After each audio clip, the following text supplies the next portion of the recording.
Mes chers compatriotes, l'Europe aujourd'hui est attaquée. Elle est attaquée et ses dirigeants en sont les premiers responsables. Et elle est attaquée sur deux fronts.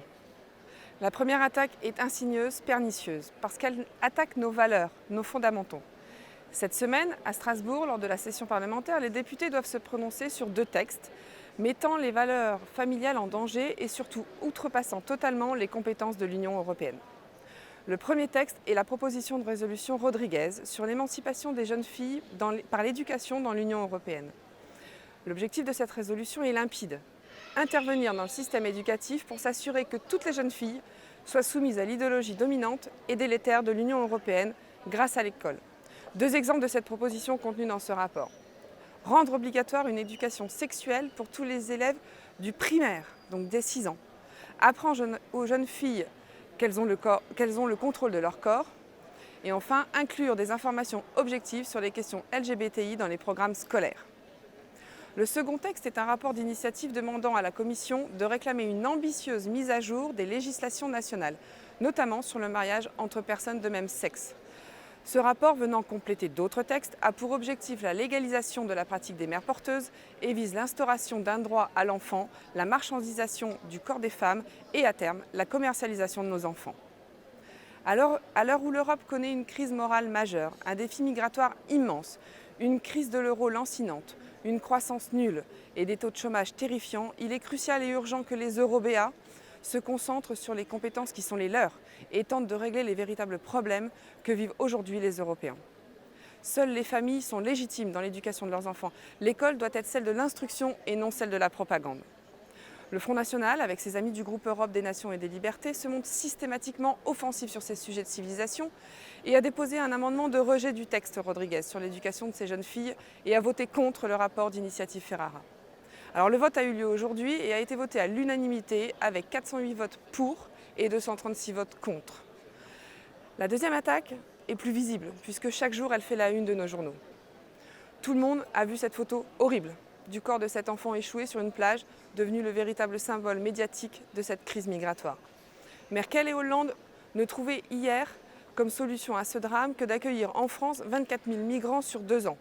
Aujourd'hui, M. Juncker demande aux pays européens d'accueillir 160 000 migrants dès la semaine prochaine.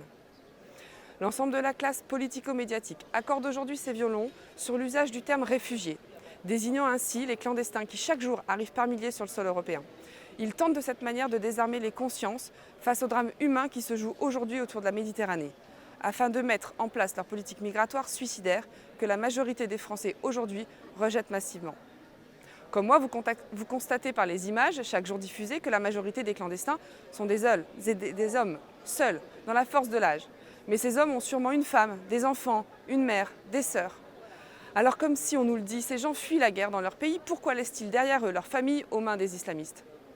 Parce qu'il est évident que ces clandestins viennent en Europe pour bénéficier, entre autres choses, des aides sociales. Et leur venue est largement plébiscitée par le grand patronat qui sait qu'avec ces nouveaux arrivants, ils pourront encore plus peser à la baisse sur le niveau des salaires. La situation humanitaire actuelle est la conséquence logique et terrifiante d'une politique étrangère calamiteuse, portée par les 2 derniers gouvernements successifs aussi belliqueux l'un que l'autre, M. Sarkozy, Hollande, Juppé et Fabius, avec l'aide du lamentable Bernard-Henri Lévy, ont semé le chaos et la mort en Libye puis en Syrie. Il est aujourd'hui facile de demander au peuple français d'assumer leur si évidente incompétence. Dans son discours fleuve en séance plénière, Juncker a fait aujourd'hui plusieurs annonces dégoulinantes de fausses charités. En voici quelques exemples. La Commission propose un mécanisme de relocalisation et de répartition permanente. Juncker indique que sous sa présidence, Schengen ne sera jamais aboli. Il déclare aussi qu'il allait demander la mise en place d'une préférence étrangère à l'emploi pour les migrants dans les pays qui les accueillent. C'est bien connu. En France, nous sommes dans une situation de plein emploi. Alors non, la solution se trouve ailleurs. Dans un renversement total des alliances géopolitiques au Proche et Moyen-Orient, en soutenant tout d'abord dans l'urgence les États syriens et égyptiens, légitimes dans leur lutte commune contre l'État islamique qui se vante par ailleurs d'envoyer ses combattants dans le flot continu des clandestins. Et les promesses de l'État islamique sont en général très bien tenues. Néanmoins, la tradition d'asile de la France est une réalité historique. La France a toujours ouvert ses portes aux personnes réellement menacées et persécutées dans leur pays. Mais cette tradition d'asile ne doit pas être dévoyée et l'accueil incontrôlé et anarchique d'une immigration économique d'installation. Elle doit se limiter au cas par cas et aux personnes répondant strictement et rigoureusement à ces critères. Je pense par exemple aux populations chrétiennes d'Orient. Devant cet afflux quotidien de clandestins, provoquant un bouleversement démographique sans précédent depuis 17 siècles, le Front National souhaite le retour à un pragmatisme national courageux et sans renoncement à sa tradition d'asile. Le Front National rejette en bloc les quotas et solutions imposées par Bruxelles et refusera toute nouvelle immigration supplémentaire tant que la situation économique, politique et morale de la France et des Français ne se soit pas considérablement améliorée, conformément aux souhaits de la majorité des Français. Je vous remercie.